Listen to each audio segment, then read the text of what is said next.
Bonjour, bienvenue dans cette 7e édition de Verdon TV. Tout de suite, voici le sommaire.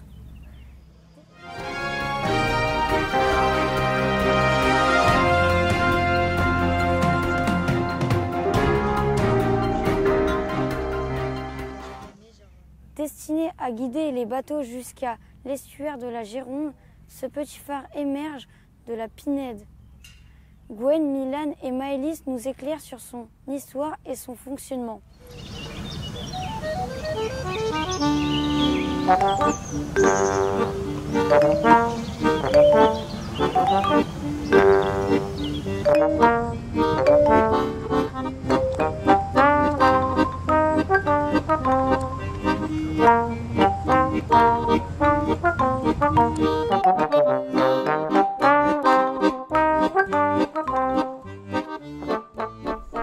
Aujourd'hui, nous avons visité le phare de Grave. Situé à l'embouchure de l'estuaire de la Gironde, il sert à guider les bateaux qui entrent dans l'estuaire.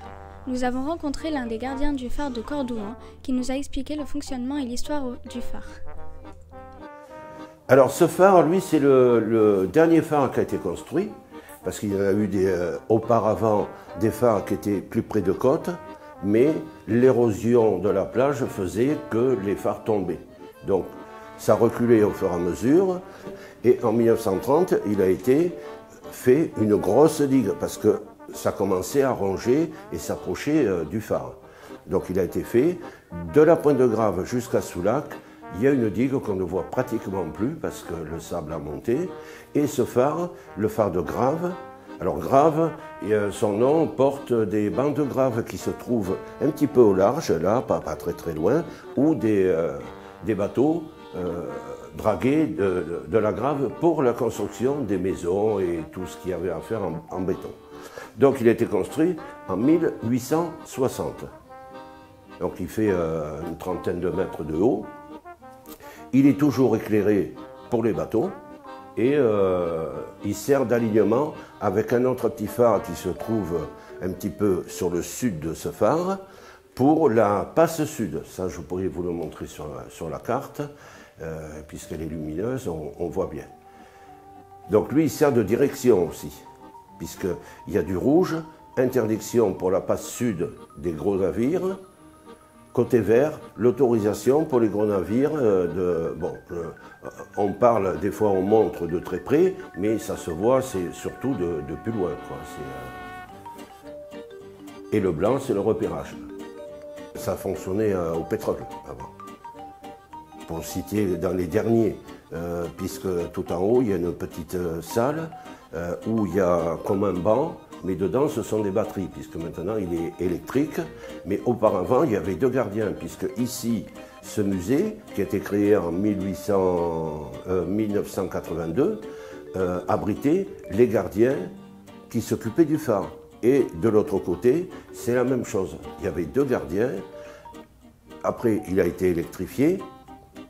Et il y avait un groupe électrogène en secours, pour pas que le feu s'éteigne. Il y avait toujours, donc c'est la salle qui se trouve au fond, qui, elle, était la salle des machines commune. Il y avait une porte qui communiquait de chaque appartement.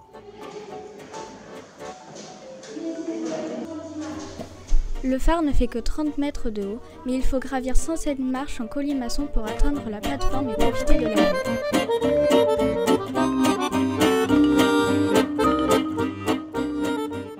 C'est une lampe halogène de 650 watts qui projette toutes les 5 secondes un éclat visible à près de 40 km.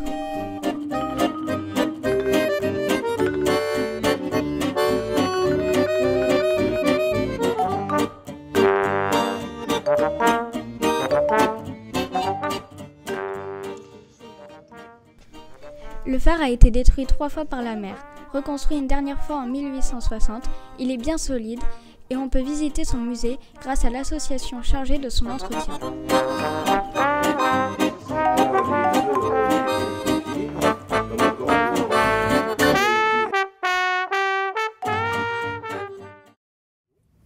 La dingo question du jour est: peut-il y avoir des fuites lorsque l'on perce un mystère? Un micro-trottoir réalisé par Alix, Lily et Elsa.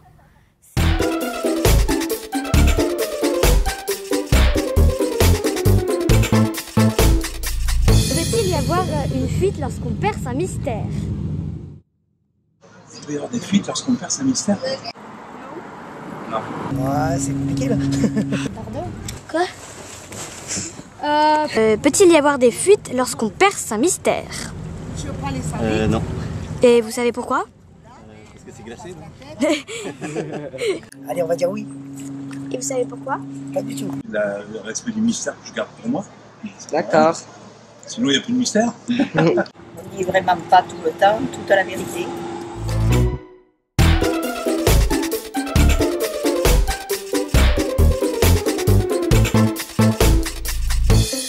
Sinon, il n'y a plus de mystère.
C'est Maëlys qui répond aujourd'hui à nos questions.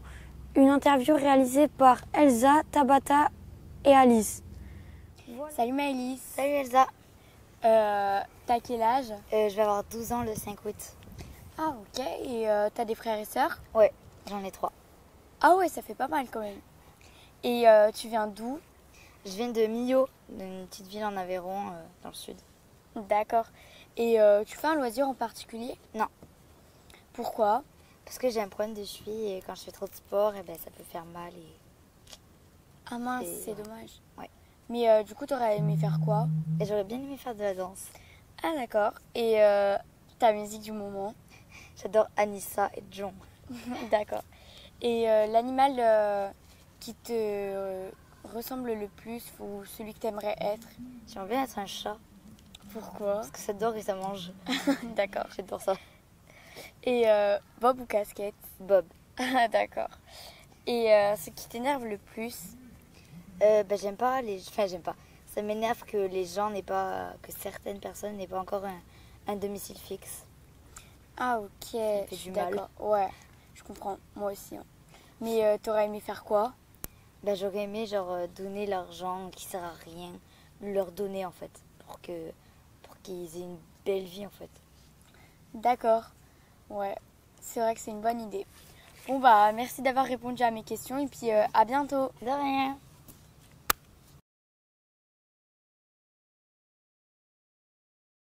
Alice.